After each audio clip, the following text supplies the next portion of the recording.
And so part of me knew that, and I had to go. And there was a lot of enslavement that just, it was not healthy for me.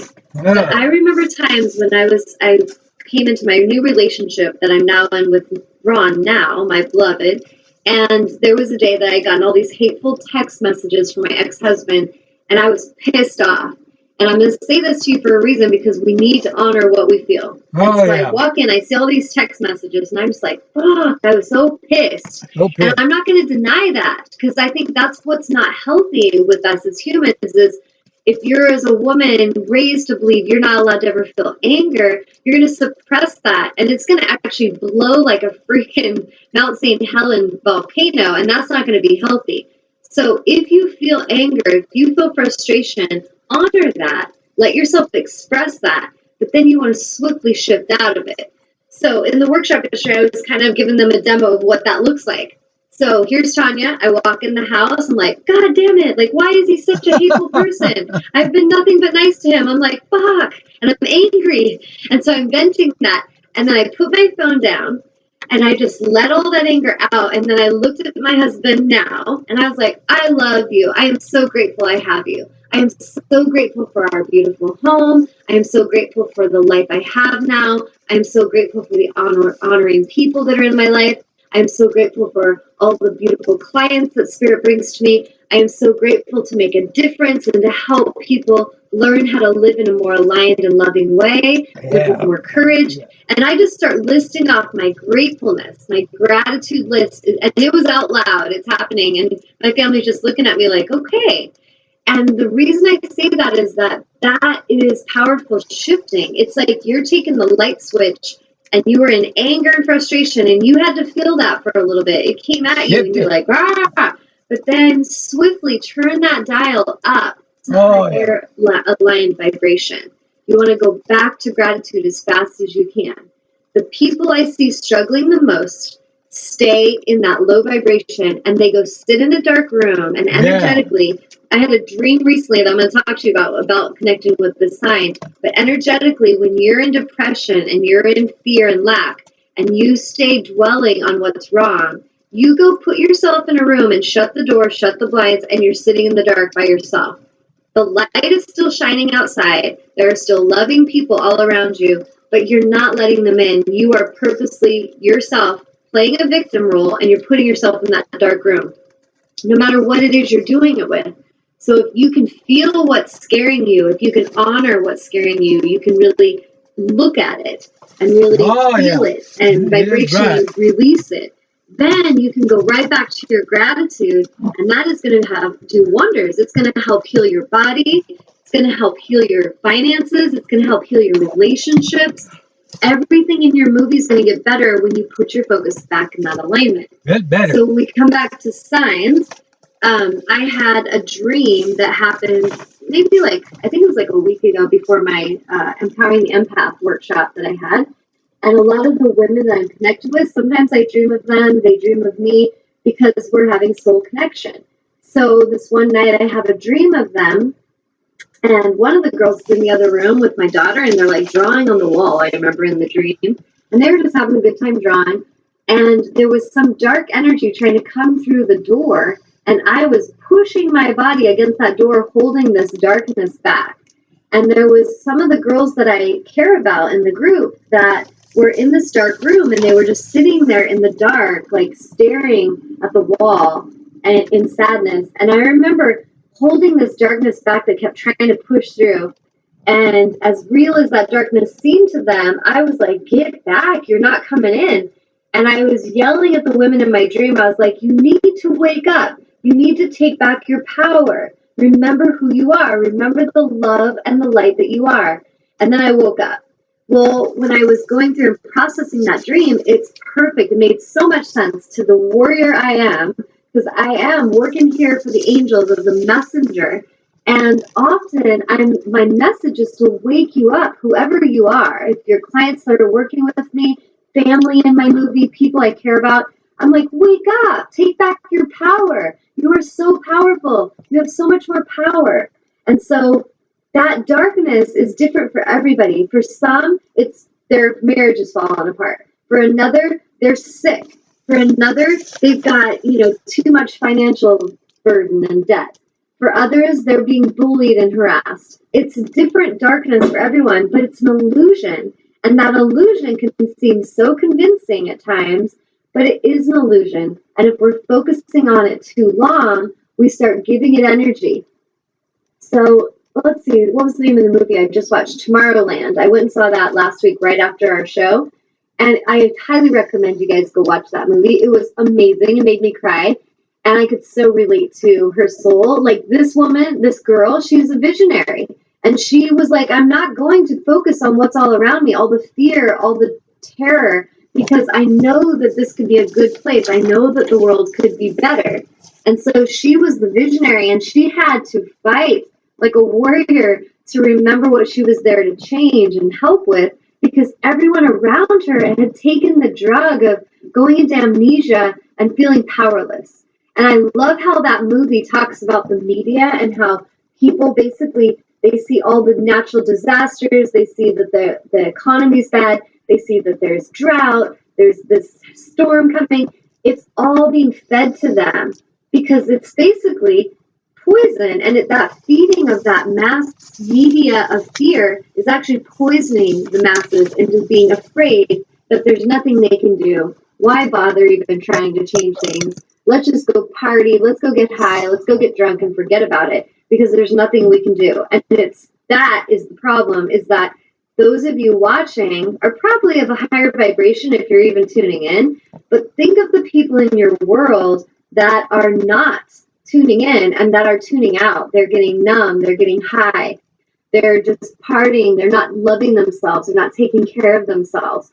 That is the issue. And if we don't start to shift that, we are participating in that demise.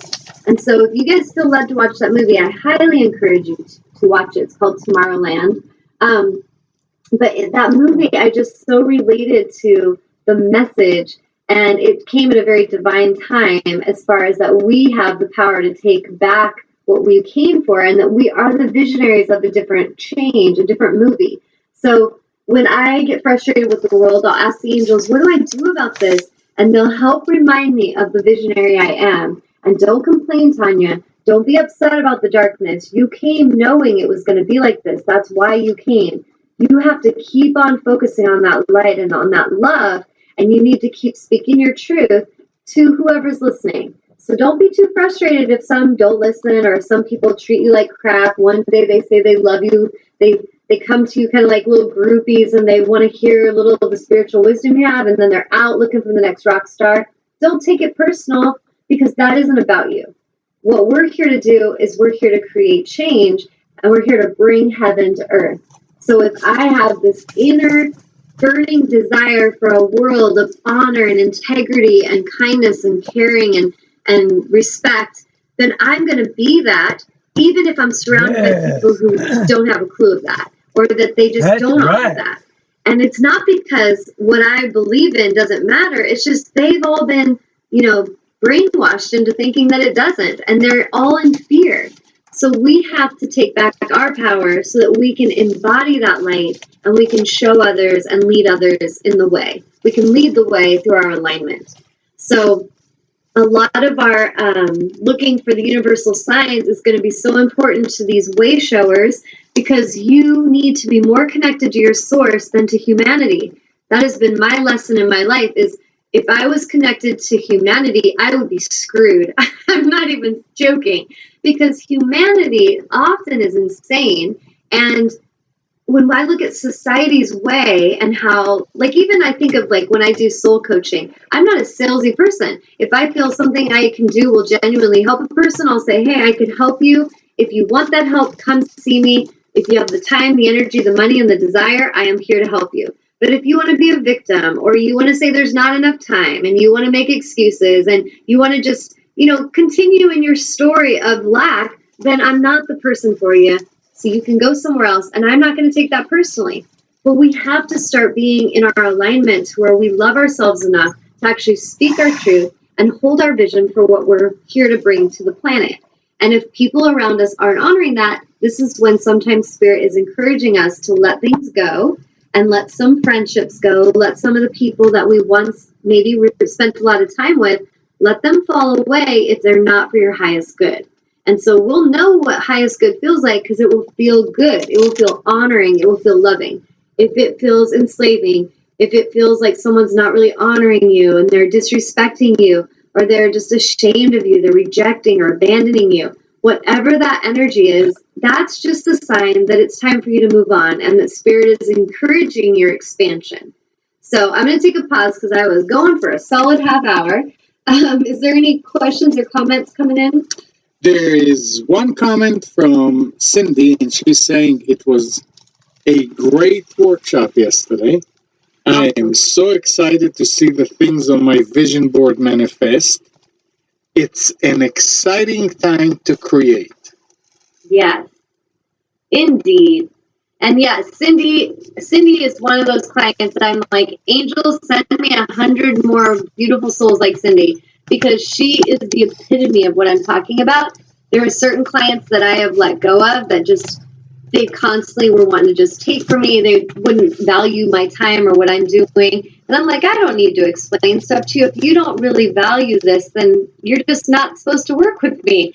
And so there was certain people I just let fall away because they weren't really having integrity. Cindy is one of those dream clients that I am so grateful for because she has the time, she has the resources, she has the desire for change, and she isn't making excuses. She shows up, she does the work. When I have workshops, I live in Vancouver, and I have so many people around me that live close to me that are always talking about wishing they could change stuff and wishing they could understand more of what I understand. And they're always talking, but they don't come in.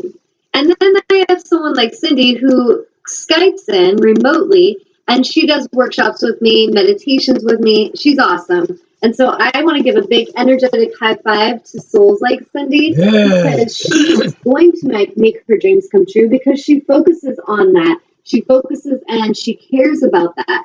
She has invested time with me as a healer and as a soul coach to help her focus on what matters to her so that she's not draining her resources and she's not putting her energy places that it doesn't really serve her, but she can start to really become all she came here to become. And that's that visionary part that is so important. And I believe that her spending time with me has helped her really see her own gifts and her own power and potential.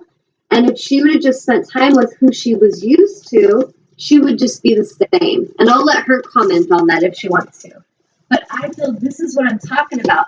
Those that really want to change, come and talk to me. I would love nothing more than to help you as a soul coach. If you don't live near me, it's okay. Call me. We can do soul coaching sessions. If you live near me, come to workshops. Don't keep talking about it. So, I think souls like Cindy, they're actually here and they want to do the work. They want the change, but they do put the effort there, and there is a need for effort. You have to be consistent to the path. If someone wants to be in good shape, they go to a personal trainer, and then they just go home and eat a bunch of food and just sit in front of the TV, and they're like, that trainer sucked. And then they complain about still being fat. It's not the trainer's problem. It's the fact that you aren't showing up with consistency, and you're not actually believing yourself and putting the effort forth. Same thing like my yoga classes. Like, if people are like, oh, I really need inner peace, Tanya. I'm so stressed. I'm so impatient. I just want peace. And I'm like, well, come to meditation. That'd be a good place to start, and come consistently, because the more you show up and the more you practice cultivating inner peace, the more it's going to be natural to you. But a lot of these people, they talk about inner peace and then they go right back to the drama, right back to the busy life, right back to getting drunk, right back to getting high, because they don't really care or value it. So souls like Cindy are golden, and I love serving souls like her. So thank you, Cindy, so much. You blessed my life so much, and I'm so grateful that I have helped assist in blessing yours. And she's saying, "Woohoo! Love you, girl." And she said, and she adds, the effort is so worth it. Yes, and effort is required, is it not, Cindy? It's required.